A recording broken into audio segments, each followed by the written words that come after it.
Hello, this is Tea and Toast. That is Greg. I'm Jason, and on today's episode, we're talking about unresolved TV shows.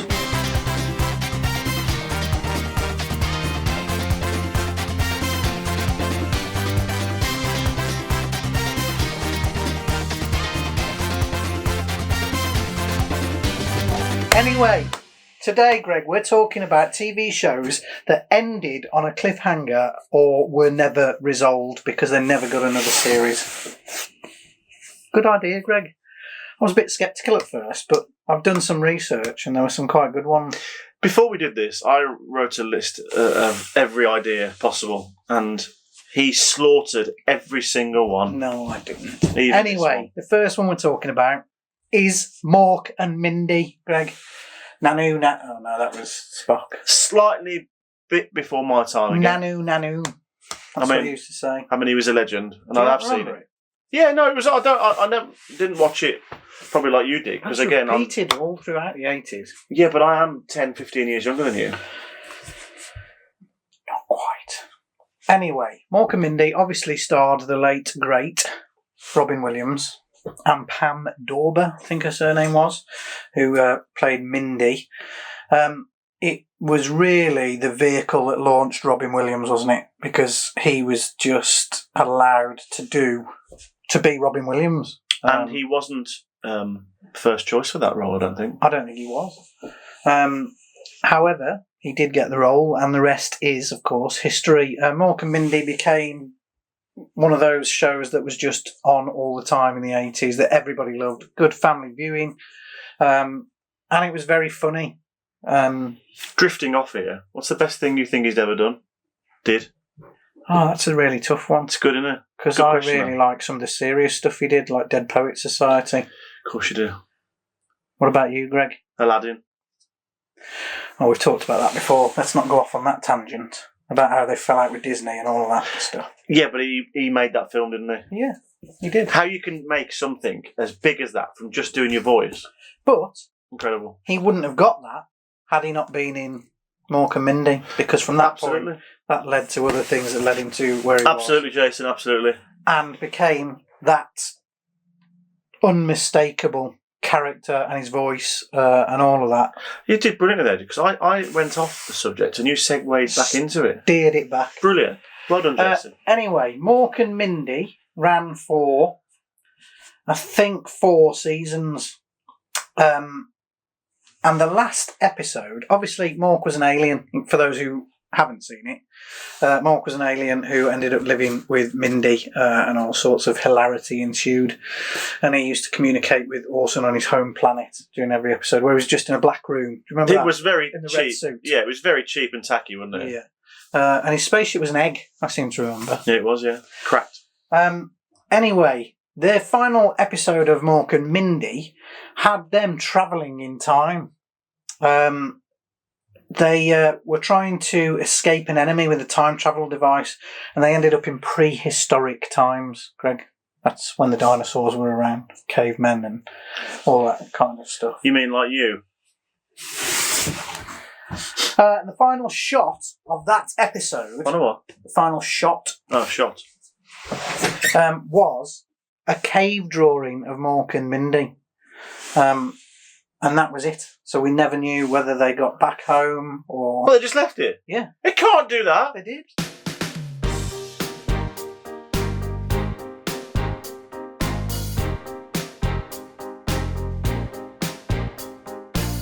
Mork and Mindy ended on not a cliffhanger, but on an unresolved picture of them in a cave, on the cave wall. Did they ever get home? We'll never know. And sadly, because Robin Williams has now passed, there's no chance of them rekindling that particular 70s, 80s franchise. They'll probably try and remake it. Probably. When they run out of other ideas. But yeah, that's the first one, Mork and Mindy. Next, Greg, we're talking... I really prepared for that then, didn't I? I went... Next, Greg. Do you know, I like the effort you put into the show, Jason. Do you? Yeah.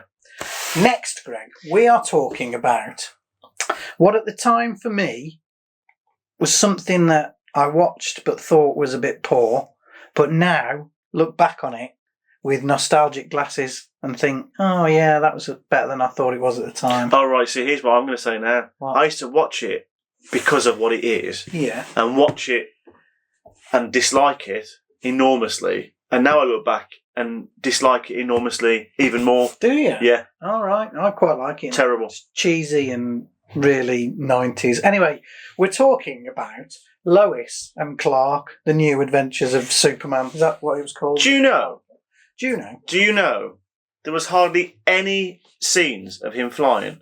I know. And the reason being, he was scared of heights. Not because it was too expensive. Well, probably that as well, but he was scared of heights. I think I know that, and I think I remember him being on Going Live or something, or Live and Kicking, and saying that he was... All you'll ever see is him, say there's the shot there like we are now, is he'll stand on a platform here and jump and land. That's what he'll do. That's all you ever see. You can even hear him jumping. I think it was a clip of him in the broom cupboard with Andy Peters. Was it? I don't know, I'll have a look. I think you're making that up. The role is a lot of fun. I mean, it's great to be a role model for children. I really enjoy that, and he's a very fantasy-oriented character. As a kid, he was my favorite superhero of the bunch. Anyway, yeah, Dean Cain isn't particularly high on the list of the best Superman actors ever. Sorry, Dean. I think he'll probably accept that, wouldn't he? I don't want to slate him too much in case we get him on. Do you know what? Like I said, I think the reason that we didn't like it at the time, never mind your feelings about it now, is because we loved Superman so much. Yeah, it was the first thing they'd done after Christopher Reeve's Superman, hadn't they? Yeah, there was that Superboy series, wasn't there? Don't count that. But it's Superman, wasn't it? So I just always found the costume hard to look at. I found the fact that he played Clark, and let's be honest, he's a good-looking bloke, isn't he? Dean. He played... Oh, you know him? Yeah. He played Clark as just the cool dude, and his hair was the same as Superman. He literally just had the glasses. The difference, and again, how many times have we said it? When Clark, Christopher Reeve, is his shoulders down and he reveals, and he's... There's more of a difference than the glasses for Christopher Reeve. Gives you goosebumps every time you see it, and then you see him do it. But Christopher Reeve's our Superman, we've always said that. He's so the Superman. Anyone else that plays him is going to have a tough time with us. You talk to people who never saw Christopher Reeve as Superman, who only know perhaps Henry Cavill, they'll say that he's the best I know Superman. somebody, and I won't say the name, who says the Man of Steel is fantastic, and that's how Christopher Reeve should have done it. I think I know who you're talking about, Greg. Anyway, the reason we're talking about Lois and Clark at the moment... Sorry. And I have watched a few episodes quite recently. Have you? I have, yeah. I remember when they came out on DVD, we bought the first series, and I think that's when I realised how bad it was. But the first series, they did do a bit of flying. It was the later series, they just didn't bother. Awful. And he flew like that. With his legs all over the place. You don't fly like that. Greg's going off on one now. Ah, wind me off. Anyway, sorry, Dean Cain, if you're watching. But feel free to come and do an interview, and I will praise you like you've never been praised. He had a tough act to follow, to put it that way. They all did. Anyway, the cliffhanger was supposed to be... He wouldn't be on a cliffhanger, though, would he? Because he can fly. The cliffhanger was supposed to be just that. It was supposed to be a cliffhanger for the end of that series. And then... The end of what? Series. And then pick up the story the next series. Yeah. However, like a lot of these programmes, it got cancelled between that. The cliffhanger was that at the time in the series, Lois and Clark were debating whether they should have a baby or not, because obviously Clark has lots of powers. Would that be passed on to the baby? All of that kind of stuff. Anyway, whilst they're debating this, at some point in an episode, the last episode, there's a knock on the door. It's the milkman. And there, no, it wasn't a knock on the door, it was in their living room, wasn't it? They found a baby in their living room, I'm sure they did. Wrapped in a Superman blanket. So that was it? And that was the cliffhanger. The baby, nobody knew who the parents of the baby was. Hold on, there's a link here, isn't there? What happened in Superman Returns? They had a child, just left it there, didn't they, with the child? It always ends on the child. I am a genius. Okay, Greg. Yeah, it was supposed to carry on into season 5, that whole story of who the baby was, where it came from. Was it a Kryptonian? There's a picture of the baby under a blanket there, Greg. I'll see if I can slot that in. See, the problem it's always the same, isn't it? You know what they did? They probably went too far. The fact that once they knew each other and they knew it, like Smallville, they sort of nailed it, didn't they? When they got together and Lois knew who he was, sort of left it there. I've always had a problem. I know we're talking about this one for a lot longer, but that's because we are big Superman fans. Christopher Reeve. Throughout the whole Superman franchise, if you like, all of the films and all of that, I've always had a problem with the ones where Lois knows that he's Superman. Right from Superman 2, when she knew, and then the kiss that supposedly she lost the memory of him being. Do you know, that was all a bit horrible. Yeah, I think I like the mystery. A Man of Steel, and she knows who he is from the start. Really? Yeah. Oh, I don't even want to talk about it. I think that's just a big part of the law, and I get it. In this day and age, we're saying that nobody would be silly enough to not recognise Clark Kent was Superman, but that's the part of the story, isn't it? We have to suspend our disbelief. That's where Christopher Reeve played it. That you could believe it. I'd never believed it on Lois and Clark. But you know what they were doing? This was the era of Friends and Sex in the City and all that, and they were trying to go down that road, weren't they? So you can see what they were trying to do, because the next series would have been them living a family life, wouldn't it? That's the problem with all of these things. When they move on, they try to cater to the audience of that time. So it's never going to sit right with us, who were the audience for Superman in the 80s. I bet you they're a full-blown new ideas for the next series. Was it 5? Yeah. I bet that was full of ideas with the little one. I mean, that's another chapter altogether, isn't it? We will never know. Thought we might do. Unless they bring it back. Next, Greg, is probably, I'm going to go out there and say, my all-time favourite TV show. Really? Yeah.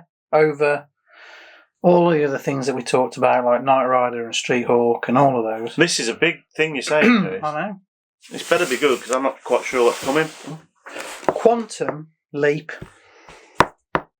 Yeah, I mean, it's nowhere near the top for me, but it's definitely that programme that was on.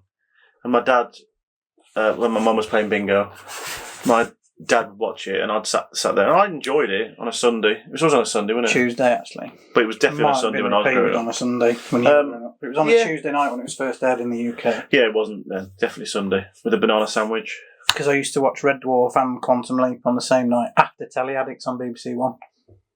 Yeah, it's the age thing again, though, isn't it? They'll probably repeat. Anyway, Quantum Leap ran for 5 seasons. Oh, what a theme tune. Oh, yeah. I'm not going to do it because we'll get flagged because I'm that good. I sound like it. What, a synthesizer? Yeah. Starring Scott Bakula and Dean Stockwell, Greg. Quantum Leap ran for 5 seasons, 97 episodes altogether.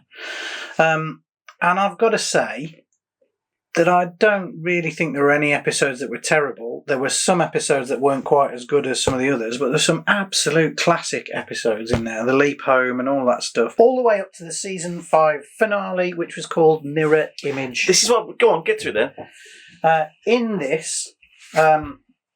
Sam leapt into himself in a bar, and it was August the 8th, 1953, which also happens to be the day of Sam Beckett's birth. All right? No, just keep going. Anyway, it's leaped into a bar in a levels. coal mining town, and as I said, it was the day of his birth, and he looks in a mirror and sees his own image looking back at him for the first time in a very, very long time. As the episode goes on, he starts talking to the bartender, who is called Al. Get the connection there with Al, the hologram. And we soon learn that person, Al, is potentially the cosmic being that has been bouncing Sam around time. So God or science or the universe or whatever you want to say. So he hasn't leaped into him? No, that person behind the bar is that person. And throughout the episode, there are references to some of the leaps that Sam had done throughout the whole series. And basically, gets to the end.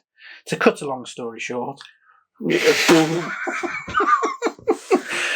the end, and Sam is given the choice to leap home, that he thinks he's always wanted to do, or continue leaping and putting things right for people that once went wrong. Right.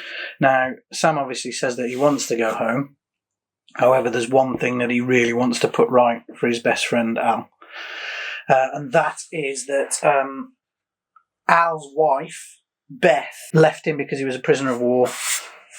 And Sam wanted to put that right. So he wanted to convince Beth that Al would be home. Anyway, there's a caption at the end of the episode that says that Al and his wife Beth stayed together and they had 4 children. And then Sam leaps again and doesn't leap home. So we never know whether he got home or not, or whether he is still leaping around in time, striving to put right the things that once went wrong. Has he leaped into you? I think I'd know, Greg. Why? Because I would. It's just that you haven't stopped talking. You haven't took a breath. I mean, you did struggle to get a word in edgeways there, didn't you? Well, I mean, clearly this is your... When you said it's your most all-time classic favourite, I don't think we quite braced ourselves, me and the viewers, for you to go on to this massive explanation about the whole thing. I mean, if this video is 25 minutes, I reckon that was 22. Anyway, I think we've got time to talk a bit more about Quantum Leap. So let me tell you about the Leap Home episode. So then Season 4, Episode 18 is called It's a Wonderful Leap. Like, do you get it? A Wonderful Life. Do you get it? Do you get it, Greg? Huh? All right, here we go. Here we go. Woo! Best part of the show, ladies and gents. Can we not just talk about Quantum Leap some more? Jason. Yeah.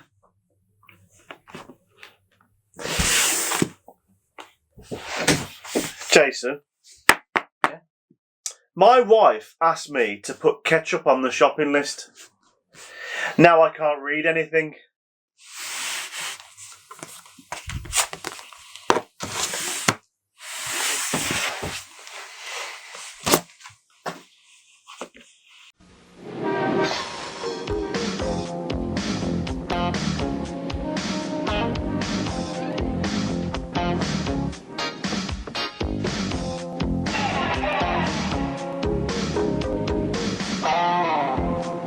Hot dog, please. One mustard on that or what? No thanks.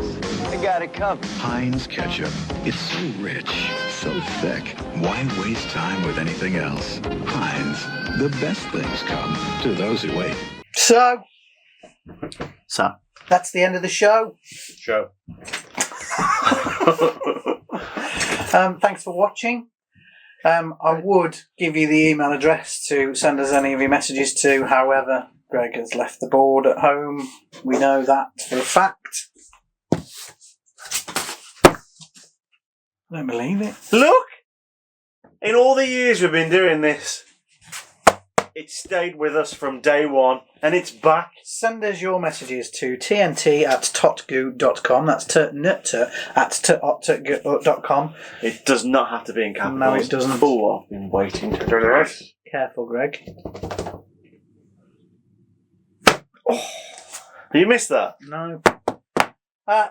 In another development, over the years, people have asked us where they can send us things, Greg, like through the post. And we have never really had anywhere for anyone to send it to apart from our houses, and obviously didn't want to give our home addresses out. But we do have an address that you can send things to now. So if you are one of those people that wanted to send us something, please drop us an email and I will furnish you with the address to send it to. Why are you going to furnish the house if they're sending something? I do not understand that one at all. I will give you the address. That's more like it. Thanks for watching. Don't forget to like, comment, subscribe and share. We do read all of your comments. Thank you for joining in. I wasn't going to say that. I was going to say that we have promised we're doing a lot more this year. Yes. And we are. And you will have seen an episode of Retro Collectors before you see this episode. Oh, they've seen that? Yes. Oh, that's all right then. So there's one on the way, and also Kitchen will be coming very soon. Honestly, it's mad, isn't it? Isn't it just? That new set's good though, isn't it? Yeah. I mean, we'll never leave here, but This will always be Saturday. Well, Saturday when we can do it. whenever he can get it up. I mean, That's the end of the show. See you next time. take care. Toast. Ta-ra.